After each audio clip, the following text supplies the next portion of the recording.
علیکم دوستانو، شعر الهف سترګه په سترګه رالو سترګه په سترګه دې ټیم کې زه د جامع مسجد حقانیه کوړی نه رالم چې کومه لویه مدرسه ده او په دې ټیم کې ما سره مفتی عرفان حقانی صاحب ناست دی او تاریخ ته 10/8/2020 او نن دې چې کوم د اتوار پسې چې راځي پیر ورته د پیر ریز هم ده او په دې ټیم کې زه هغه یم چې د حقاني صاحب د سناست یم. حقاني صاحب تاسو نوال ویني. اعوذ بالله من الشیطان الرجیم بسم الله الرحمن الرحیم. السلام علیکم ټولو ناول مونږه د دغه چینل شکریا ادا کوو. شعر الهف سترګه په سترګه د دې حقانیه ترالل او د حقانیه دغه خدمات هغه عوامو ته او لیدونکو ته او کتونکو ته او لیدونکو ته هغه د رسول کوشش وکړو. یقینا دا یو د نیکی کار دی. الله پاک دې د دې په عمر کې برکت واچي او تعاونوا علی البر والتقوا د هغې مصداق دی. دارالعلوم حقانیه د هغې عظیم خدمات د هغې نوم هغه د چا نه پټ پناه نه دی. دغه اداره چې په مدا په دې کې دې ټیم کې یو عظیم جامع مسجد شیخ الحدیث مولانا عبدالحق رحمت الله علیه چې زمونږ د نیکه په نوم باندې موسوم دی هغه جوړیږي او په دې جومات باندې تقریبا 35 کروڑ روپۍ هغه چې دی نو خطیر لاګت هغه منصوبه ده. په دې کې تقریبا 20-22 کروڑ روپۍ په باندې ولګېدې او دغه 3 چته کې دا جومات دی، لاندې بیسمنټ دی او بیا ورپسې چې دی نو ګراوند فلور دی، بیا ورپسې بره ګیلریانې دي. نو تقریبا سټرکچر ودرېدلی دی الحمدلله. او د سټرکچر نه بعد اوس دا د فینیشنګ کارونه دي. په هغې کې د لرګي ډېره لویه کار دی، بیا ورپسې د بجلۍ لوی کار دی، دغه شانې ورپسې د ځمکې معنی چې دی نو هغه د ماربل د لګولو کار دی او د دیوالونو معنی چې کوم دی د ماربل او د سیلینګ او دا کارونه دي. دا کارونه پاتې دي انشاءالله. امید دی الله پاک به یې زر تر زره پوره کړي. لیکن ستاسو غوندې خلکو کتونکو نه دا زموږ اپیل دی چې جومات یو عظیم حیثیت لري او بیا جومات چې د یو عظیم دینی مدرسي جومات وي چې هغه یو درسګام وي، هغه د ذکر و اسکار د پاره گویا چې یو خانقام وي او د دغه د پاره د تبلیغ د پاره یو لوی مرکز هم وي او د درس او د تدریس او د تالیف او د تصنیف د پاره هغه یو کتابخانه هم وي. نو د دې یو ډیر ګوناګو حیثیت دی د دې جومات. نو دغه جومات کې چې چا تعاون وکړو نو په دې کې ورځ او شپه علما، طلبا، اهل الله، صوفیا لګیایي او د الله او د رسول ذکرونه هم کوي، لیکل هم کوي، سبقونه هم وایي، ښایي هم منځونه هم کوي او نفلونه هم کوي. نو د دې یو عظیم حیثیت دی. نو دغې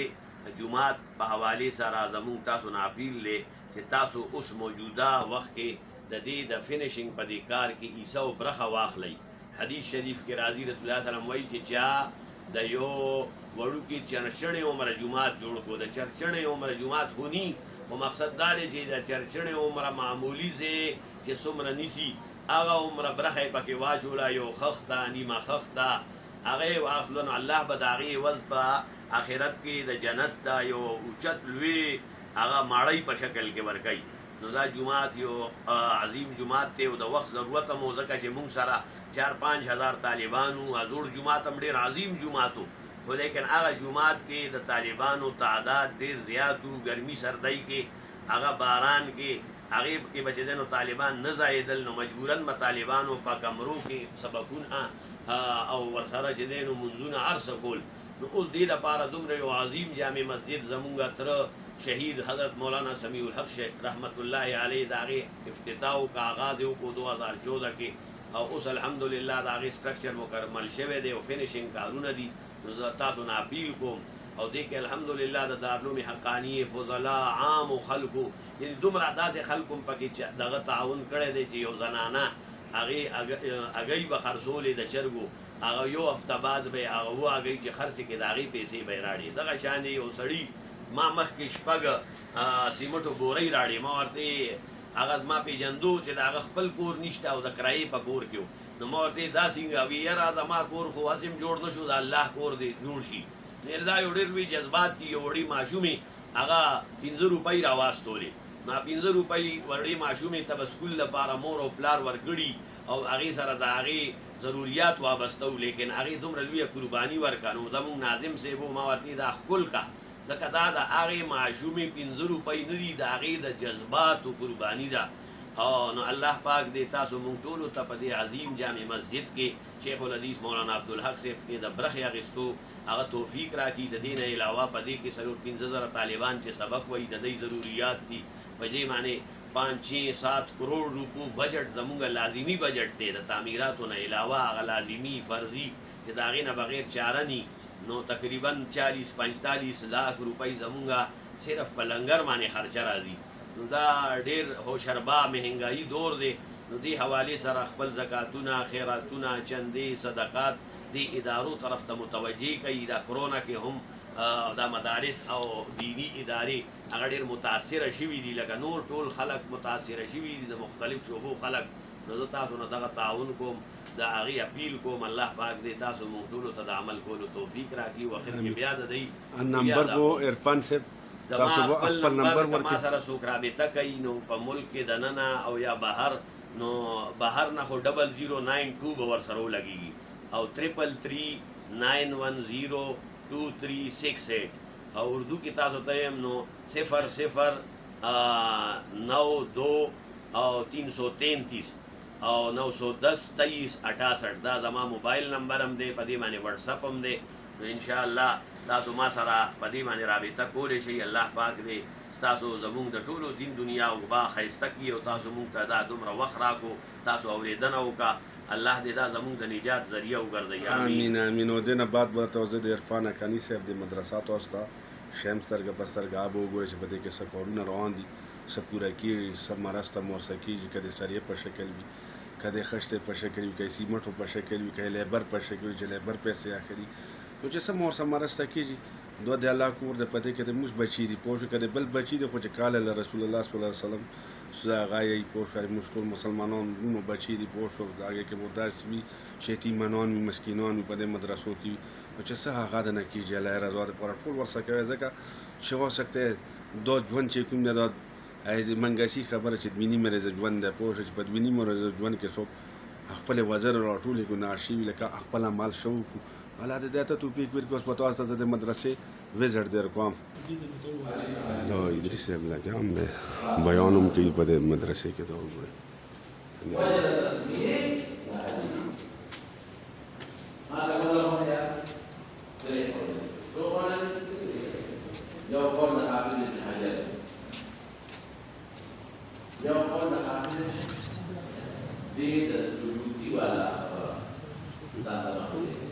اوچت وګورئ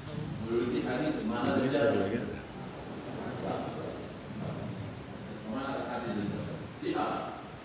دی وی حدیث کا حدیث ولی وی کأنه خاتم الرجال کأنه اريد به ليس القرآن مقابلة شيء. قرآن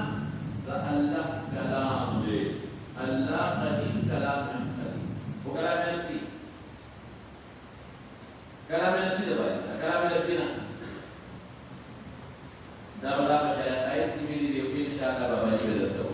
أبو غالي دا چې کوم دی دا ادریس صاحب په دې کې درس ورکول او تاسو ته مې لږ د هغه وشو چې دا ډېره ستره مدرسه ده، وسیع مدرسه ده. او په دې مدرسې کې چې چا نه څه شرکت کېږي هغه کوي، سریې دی، هغه سیمټ او د عرفان صاحب نمبر مې درکړو. که به یې ما سره کوي زه به دې ته دا څیز را رسوم، دې کې څه خبره نشته، دې ته به را رسم. او دا چې کوم دی مولانا سمیع الحق صاحب ګاډ هم ویلاړ دی چې په کوم مولانا عبدالحق رحمت الله علیه هغه زمانې ګاډی دی. دا د مولانا عبدالحق صاحب د زمانې ګاډی دی. وایي ګوره در سره نو بس هر چا ته خپل هغه دا جمعات ته ښه زبردست دی. په دې کې اوس ادریس صاحب لګیا دی درس ورکوي، اواز یې اورئ چې ادریس صاحب د چلڅدې نه راځي درس ورکوي، نو نمبر یې دی نو تاسو اورئ. د دې نه ادریس صاحب فارغ شوی دی د مدرسې نه، نو راسي ورته وګورئ د دومره. او دا چې کوم دی دا د هغو علماو قبرونه شهیدانو دي کوم چې او دا د حافظې دی. سلام علیکم. او په دې ټایم کې درته وښیم دا چې کوم دی شعبه حافظ تجویز دلته کې دوستانو هلکان حافظان جوړېږي په دې مدرسې کې نه چې زه اوس دا اینډینګ کوم. لکه په دې کې دا اخلاق هم پکې کېږي خو دا وګوره دا د حافظانو ده پوه شو چې په دې کې یتیمان مسکینان اوسي په هغې کې دې کې هېڅ فس کوي نو د دې دپاره چې کوم څه درنه ډونیشن کړي نو خامخا ورسره تاسو وکړئ الله رضا دپاره دا د یعقوبي مدرسې کې نن زه یم چې دا تاسې وینئ او دا دې کې اپیستوب کې یتیمانان بچي وي اوس درته درسم د سمیالک صاحب د ادیرې قبرونه موږ خو ته نه هغه جوړوو غاټ قبرونه ته نه جوړوو لکه داسې ته نه جوړوو چې مړه څه درته وایم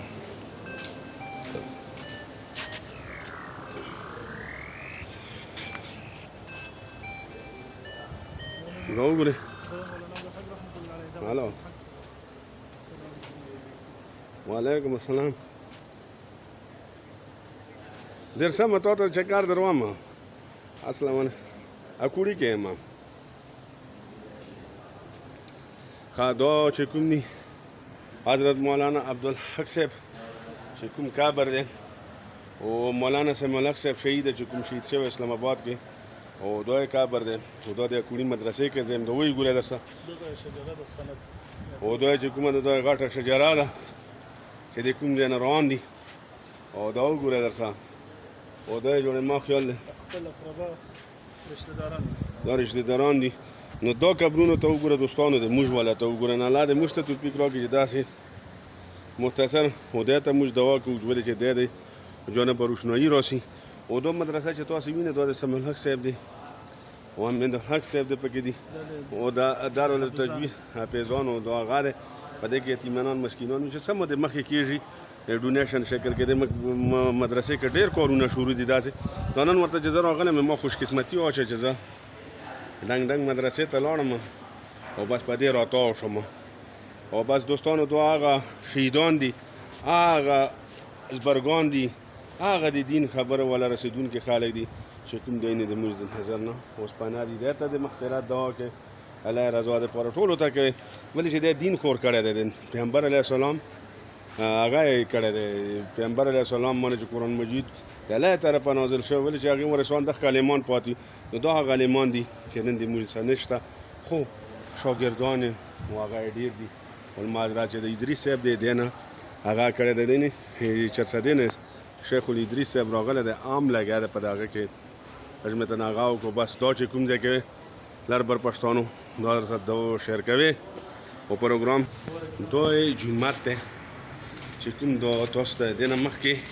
خبرې وشوې د هغه ته مې خیال کوم او دا د جومات مخکې زوړ دغه جومات و چې تاسو ته ښکاره راسي د یعقوبي مخکې زوړ جومات دغه و چې سمیالحق صاحب دی او ته و په هغه کو اوس دا جومات ډېر وسیع دی وسیع مقصد دا چې کار پکې ډېر شروع دی وینې ښکاره دی او کم از کم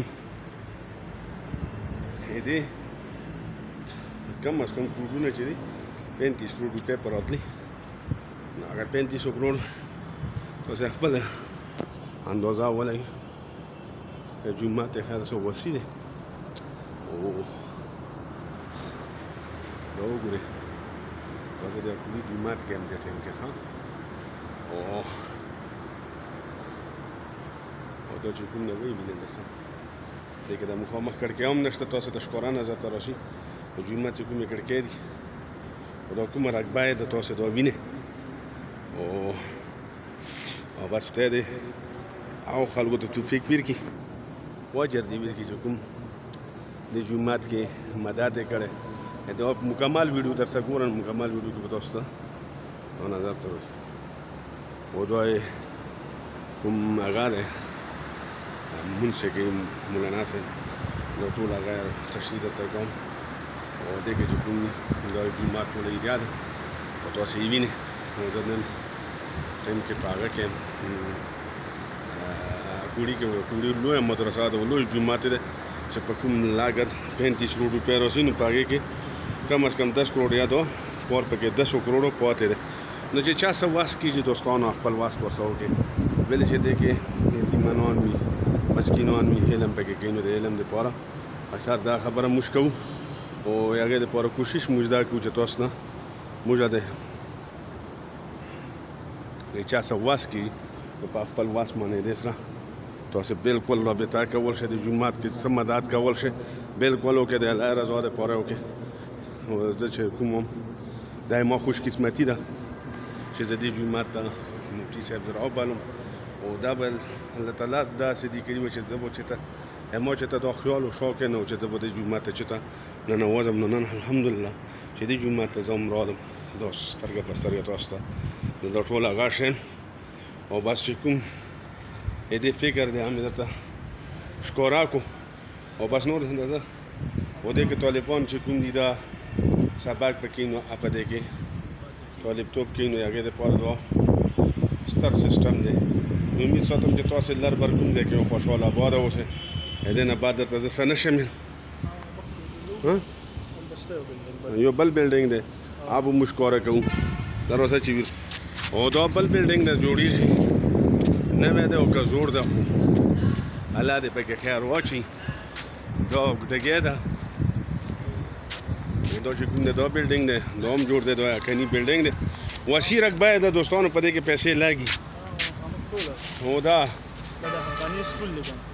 دا اسکول هم دی او دا مدرسې بلډینګ هم دی او چې بس څه چا لګي څه مخکې کېږي اګر چاپېره یې ځکه در کوم چې دا ډېره ستره رقبه ده چې څومره زه سم زه به ستړی شم خو حقاني به ختمه نه شي ولې چې دا رقبه ستره ده او کوشش دې موږ دا وي پوه شوې او بس دا کارونه پکې شروع دي او امید ساتم چې الله مو خوشحاله آباده ساته لر بر پښتانو دې کې بره درسګاهونو کې در سبقونه روان دي څنګه چې بره وخت دې کې نور څه روان دي درسونه پکې روان دي تر شپږمې درجې پورې استادان ناستې درس کوي بره دوره حدیث او دا ښکته وړې درجې چالو دي او بس الله دې په ټولو توفیق وکړي او اوبه به پکې وڅښو زه ستړی شم خو نه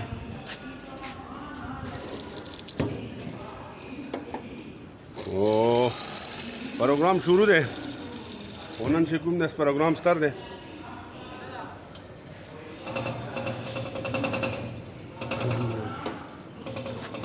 او بس دا چې کوم دی دا کارونه پکې شروع دي چې چا څه واس کېږي مرسته ورسره وکړئ او قاري صاحب نور چېرته شو دا خو ستره رقبه شوه او بس دا چې کوم دی دا تاسې وینئ او په دې ټایم کې زه یا کوړي غټې مدرسې کې یم چې هغې نه تاسو ته زه ترو یم او بس دا چې کوم دی دا د بلډینګ اخري شا ده چې دا ډېر کم او دا بدرومونه باندې دا لویه سطح باندې دا سیسټم دی او بس چې چا څه واس کېږي الله یې رضا دپاره اوسه وکړي بس دا د کوړي مدرسه ده او نن شیرالله سترګه په سترګه درته ډېر ګزار اوسه چې ننوځو او بس خوښ بس او بس دا چې کوم دی دا لوی بلډینګ دی والسلام خوشحال